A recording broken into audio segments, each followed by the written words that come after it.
chicos del segundo año del nivel secundario, ya, entonces, como estábamos conversando, precisamente no se agotan porque son recursos renovables estos elementos, ya que son 5, el oxígeno, el carbono, el nitrógeno, azufre y fósforo, ya que sostienen la vida de nuestro planeta. Ahora, ¿por qué sostienen la vida de nuestro planeta? Porque ellos van cambiando, adquiriendo diferentes formas, adquiriendo y dándole como que beneficio por donde van pasando. Ejemplo, en la Tierra hay nitrógeno y las plantas necesitan de nitrógeno para poder vivir. Necesitan de nitrógeno para poder desarrollarse. Entonces, ¿de dónde se puede conseguir el nitrógeno, profesor? De un animal muerto, un animal que muere y es descompuesto precisamente por los organismos desintegradores y el nitrógeno cae en el suelo. Ahora, la planta no necesita el nitrógeno como tal, necesita los compuestos del nitrógeno. Los compuestos del nitrógeno. Entonces, este nitrógeno en el suelo, a través de organismos que lo vamos a ver lo vamos a ver en el ciclo de nitrógeno, a través de bacterias, ¿ya? De bacterias, a través de microorganismos que modifican al nitrógeno, le van a dar una forma ya especial que las plantas lo necesitan, como por ejemplo los nitratos, ¿ya? Como por ejemplo los nitratos. Van a adquirir formas como por ejemplo nitritos, ¿ya? Como por ejemplo amonio. Entonces van a pasar por un conjunto de formas hasta que puedan servir, ¿ya? Servir para que la naturaleza lo puedan utilizar. Cuando hablamos del ciclo del carbono, el ciclo del carbono es amplio el ciclo del carbono, ¿ya? Y que este ciclo del carbono está muy enlazado con el ciclo del oxígeno. Está enlazado con el ciclo del oxígeno. El carbono es un elemento que se encuentra libre en la naturaleza y que es fácil de combinarse con otros elementos. ¿Por qué, profesor? Porque este es el carbono. Este es el carbono. Vamos a colocarlo aquí al costadito. Este es el carbono, un elemento químico. Pero un elemento químico que tiene 4 electrones. Electrones, recuerden, subpartículas del átomo, ¿ya? Tiene 1, tiene 2, tiene 3 y tiene 4. 4 electrones. Y él tiene, para sentirse estable, tiene que tener 8 electrones. 8 electrones. Entonces, él se puede enlazar por aquí, se puede enlazar por aquí, se puede enlazar por aquí y se puede enlazar por aquí para llegar a tener 8 electrones. Que más adelante en química eso lo vamos también a ver. Se llama regla del octeto. Ahora, comienzo con esto en el ciclo del carbono. ¿Por qué? Porque gran parte de las combinaciones que el carbono tiene con otros elementos es por ello, porque el carbono busca estabilidad y en esa búsqueda de estabilidad va pasando por diferentes formas. El carbono está presente, dime, Anthony. Profesor, ¿y para qué el carbono busca la estabilidad? Porque los elementos, ¿para qué busca estabilidad? Porque los elementos buscan su estabilidad. Para sentirse, para estar bien. Para estar bien. ¿Para qué tú estudias? Para saber más. Solamente para eso, para saber más. Para ser un gran profesional. No, profesor. Estás estudiando, profesor, estoy estudiando para obtener una buena formación, para educarme, para ingresar a la universidad. Luego seguiré estudiando en la universidad para graduarme como profesional, para ser el mejor y conseguir un trabajo. Y después que consigo un trabajo, ya de pronto tengo aspiraciones de formar una familia y voy, es decir, tú vas buscando una estabilidad para ti la vas buscando. Los elementos de la tabla periódica son iguales. Ellos en la naturaleza van buscando una estabilidad. Y su estabilidad son 8 electrones. Hasta ahora son 8 electrones. Esa es su estabilidad. Ningún elemento, ojo, ningún elemento que no pertenezca a los gases nobles tiene 8 electrones. ¿Quiénes son los que tienen 8 electrones? Los gases nobles, excepto el helio que tiene 2, pero él es estable con 2, una excepción. Pero los demás elementos tienen un electroncito, 2 electroncitos, 3 electroncitos, 4, 5, 6 y 7. Pero 8 no tienen. Es por ello que ellos están en busca de la estabilidad. Y como están en busca de la estabilidad, mira, Anthony, gracias a que el hidrógeno no se encuentra estable él solito. Gracias a que el oxígeno no se encuentra estable él solito, se forma el agua. Si el hidrógeno y el oxígeno fueran estables, no se formara el agua. Si el hidrógeno y el oxígeno de por sí ellos solitos fueran estables, no se formara el agua. Ah, pero como los dos son inestables, los dos se encuentran en la naturaleza y ¡faf! Se forma el agua. ¿Ya? Entonces, más adelante lo vamos a ir viendo. Dime, Albornoz. Profesor, una pregunta sobre el helio. Cuando uno respira helio, ¿por qué su voz cambia? ¿Cómo? Cuando uno respira helio, ¿por qué su voz cambia? O cuando pasa helio. Es un gas que de una u otra manera causa efectos. Es decir, el helio es un gas nomás que te causa un efecto. Es como que por decir, profe, ¿por qué cuando como hielo mi lengua, quiero hablar y mi lengua se enreda? Porque es un efecto que tienes de la temperatura. Del gas es un efecto que tiene, en este caso, la naturaleza del gas en ti. Es como si dijera, profe, ¿por qué cuando tomo un antibiótico me baja la infección? Porque es el efecto que tiene el antibiótico. Es el efecto que tiene el gas en ese momento. En las cuerdas vocales, porque recuerda que la influencia está en las cuerdas vocales. ¿Ya? Entonces, vamos a encontrar el petróleo aquí, al carbono en el petróleo. Lo vamos a encontrar. Lo vamos a encontrar en la litósfera, en el carbón. También vamos a cambiar el colorcito amarillo. Aquí, en forma de carbón. Ah, pero bajo esta forma de carbón, la planta lo puede utilizar. Bajo esta forma de carbón, las plantas lo utilizan. ¿Ya? Forma parte del agua a través de la fotosíntesis, porque recuerda que las algas hacen fotosíntesis. ¿Para crear qué? ¿Qué sustancias crean? Su propio alimento. Su propio alimento. ¿Y cuál es su propio alimento? La glucosa. La glucosa. Qué bonito, ¿ah? Cuando responden así. La glucosa. ¿Y la glucosa qué contiene? Contiene Azúcar. Contiene carbono, ¿ya? Contienen carbono. La glucosa contiene carbono, hidrógeno y oxígeno. Esta es la glucosa. Carbono 6, hidrógeno 12, oxígeno 6. Esa es la glucosa, ¿ya? Carbono 6, hidrógeno 12, oxígeno 6, ¿ya? Entonces, allí también está el carbono. También está el carbono. Ah, pero estas algas son el alimento de muchos animales. ¿Ya? De muchos animales, como por ejemplo, hay algunos animalitos que se llaman, son unos protozoarios que están en el agua, greens. Ya, son protozoarios que están en el agua. Y estos protozoarios son el alimento de ¿quiénes? De los pingüinos, de las ballenas, de muchos distintos tipos de ballenas y de los pingüinos. Los pingüinos se alimentan de estas de los green que consumen estas algas. El carbono que estaba en las algas pasó al green, luego pasó a los pingüinos y los pingüinos defecan en el agua, pero los pingüinos también ya llegan a la superficie y dejan su estiércol, ya su defecación. Encienda su cámara, por favor, en la superficie y forma parte del suelo y puede ayudar a la vegetación. ¿Ya? Dime, Damián. Profesor, ¿cómo se descubrió el carbono? ¿Cómo así?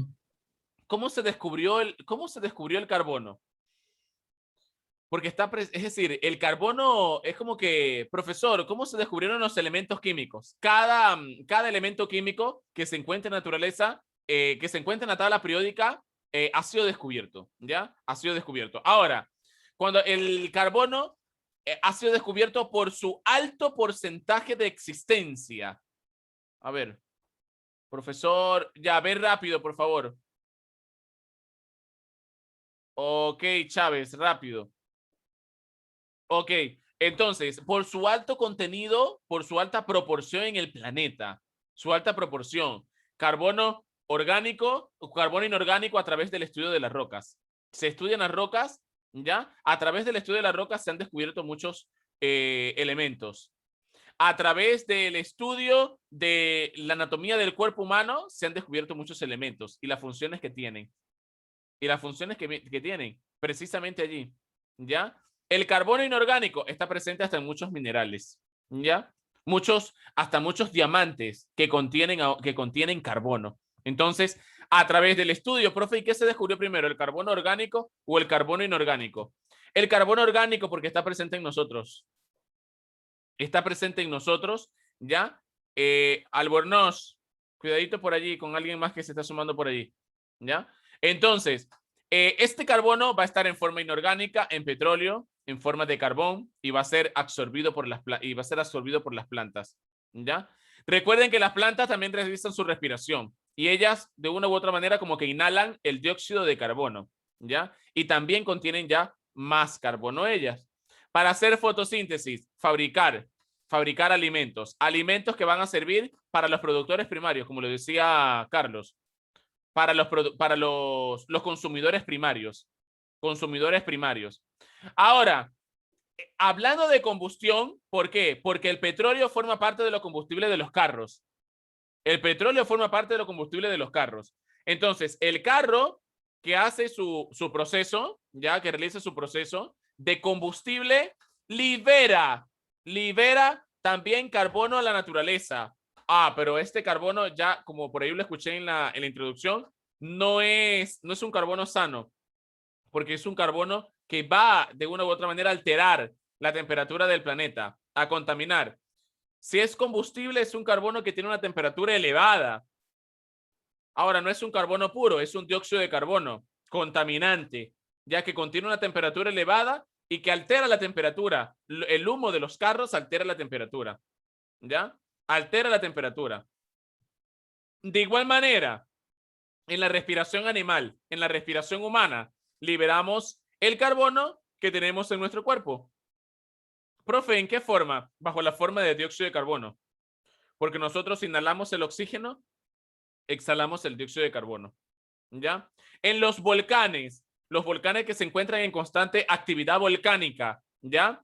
Existe también liberación del carbono. ¿Se dan cuenta por qué el carbono es tan abundante? ¿Qué se encuentra en el aire? CO2, el CO2 del aire.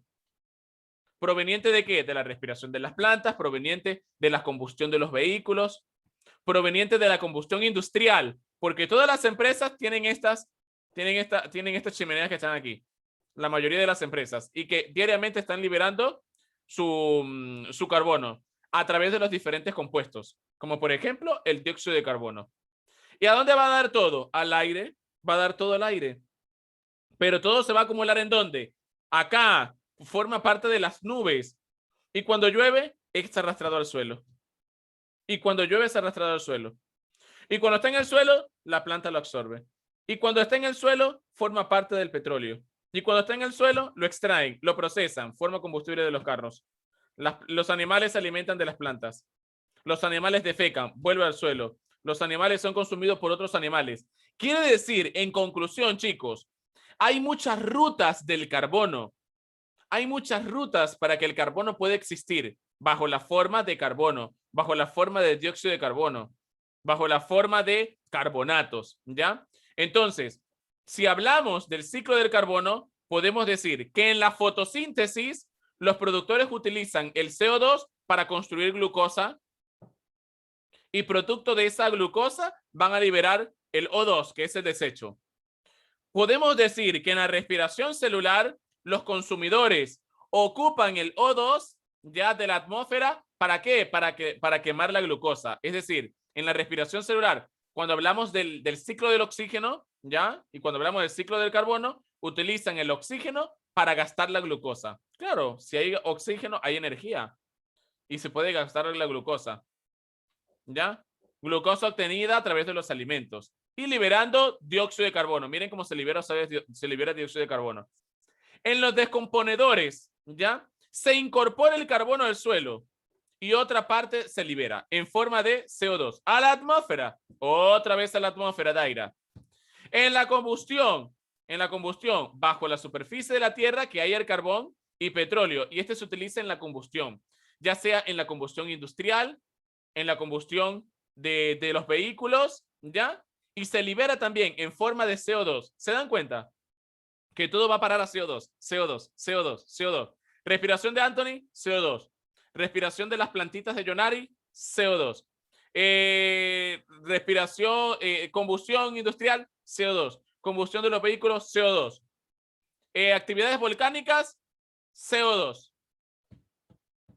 Las algas allí forman su glucosa, respiran CO2. Dime, Anthony. Profesor, entonces, por ejemplo, lo que liberan las fábricas, eso usted indica que es el carbono de la combustión también. Entonces, ¿eso ayuda a que el aire tenga más dióxido de carbono o también a la vez contamina? Contamina. Es decir, el humo de las fábricas contamina. Sánchez, hay que encender la cámara. Contamina. Profe, pero como que no es el mismo carbono. Es que es el carbono, es un carbono contaminante. Es un carbono inorgánico que proviene de lo inorgánico. Proviene del petróleo. Es contaminante. No es un carbono natural. No es el carbono creado por las plantas. No es el carbono creado por las plantas. El carbono creado por las plantas está en la glucosa, en la manzana que nosotros consumimos. Ese es el carbono natural. El carbono orgánico. El otro carbono es contaminante. Altera a los gases de efecto invernadero de nuestro planeta. ¿Ya? Altera. Si mencionamos al oxígeno, vamos a ver aquí el carbono también. ¿Por qué? Porque en la actividad volcánica se libera el dióxido de carbono también. Ah, pero es dióxido, es decir, óxido, posee oxígeno, actividad volcánica. Y del mar, a través de la evaporación, O2 se libera, O2. Y del mar, o del agua en general, sale también el CO2, es decir, el dióxido. También sale el oxígeno. Y las plantas, que también tienen su carbono, pero no solamente eso, sino que liberan el O2 a la atmósfera. Y en la capa de ozono, que hay O3, también hay oxígeno allí. Entonces, ¿se dan cuenta? Y a través de la energía solar, ya de la alta energía ultravioleta, ¿qué ocurre? Que también el oxígeno va experimentando cambios. De agua a hidróxido, OH. De hidróxido a agua. De agua a hidrógenos combinados otra vez con oxígeno, agua. Entonces, el ciclo del oxígeno también va enlazado con el ciclo del carbono. Es por eso que hablamos de los dos al mismo tiempo. Vamos a hacer una pausa acá y vamos a irnos un momento a la plataforma, ¿ya? Porque quiero que resuelvan un cuestionario que está allí del ciclo del carbono y del ciclo del oxígeno, ¿ya? Vamos a la plataforma a resolver el cuestionario que está allí. Muy bien, chicos. En concordancia con lo que venimos hablando acerca del ciclo del carbono y del ciclo del oxígeno, mencionamos a este ciclo, ¿ya? Ahora, este ciclo no pertenece a un átomo, no pertenece a un elemento, pertenece a una molécula, que es la molécula de agua, ¿ya? Entonces, vamos conversando y vamos tratándolo acá, ¿ya? Entonces, el agua circula en la hidrosfera, el agua está en hidrosfera, ¿ya? La mayor concentración de agua se encuentra en la hidrosfera, ¿ya? Y a partir de allí se puede dar un inicio. Recuerden que el ciclo no tiene ni como que un inicio definido y no tiene un fin definido, ninguno de los dos. ¿Por qué?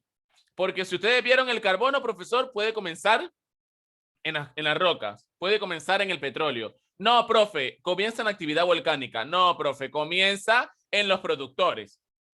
No, profe, comienza cuando un animal muere. No, profe, es decir, no hay un inicio definido, no hay un fin definido. Lo que hay es un recorrido. Entonces, el recorrido comienza cuando en el agua, cuando la energía del sol transforma el agua líquida, ¿ya? Transforma el agua líquida. ¿Y de dónde, profesor? ¿Cuál es el agua líquida que se transforma? La de los océanos. El agua líquida que se transforma de los océanos va a pasar al estado gaseoso, es decir, en forma de vapor, y la va a llevar desde la superficie hasta la atmósfera. Quiere decir que el agua que se encontraba en la hidrosfera ahora se encuentra en la atmósfera. Este cambio lo conocemos como vaporización del agua, ¿ya? Y este va a determinar la humedad del aire. Es por eso que en algunas zonas sentimos, profe, se siente que está más húmedo o se siente menos húmedo. Esto va a depender de qué? Va a depender de la cantidad de vapor de agua que existe en el espacio, ¿ya? Entonces, a medida que se eleva el aire ya va conteniendo el vapor de agua. Este aire se enfría y ese vapor se transforma en agua líquida. Ojo, así vuelvo otra vez. A medida que ese vapor va subiendo, el aire va enfriando el vapor y se va convirtiendo en forma líquida, el agua. Ahora, recuerden que esta agua evaporada, este vapor de agua, sí llega a grandes alturas para dar la formación de lo que son las nubes, ¿ya? Entonces, ahora, ese vapor se transforma en agua líquida mediante un proceso que ya conocemos como la condensación, ¿ya? Entonces, se trata de la formación de microgotas que van constituyendo las nubes, ¿ya? Entonces, cuando esas nubes están muy cargadas, el agua líquida cae, ¿ya? Esta es la lluvia, la cual también llamamos precipitación. Y si la temperatura de la atmósfera es muy baja, esa agua líquida cae, ¿ya? Pero cae en forma sólida de nieve o granizo. Eso es si la temperatura de la atmósfera es baja.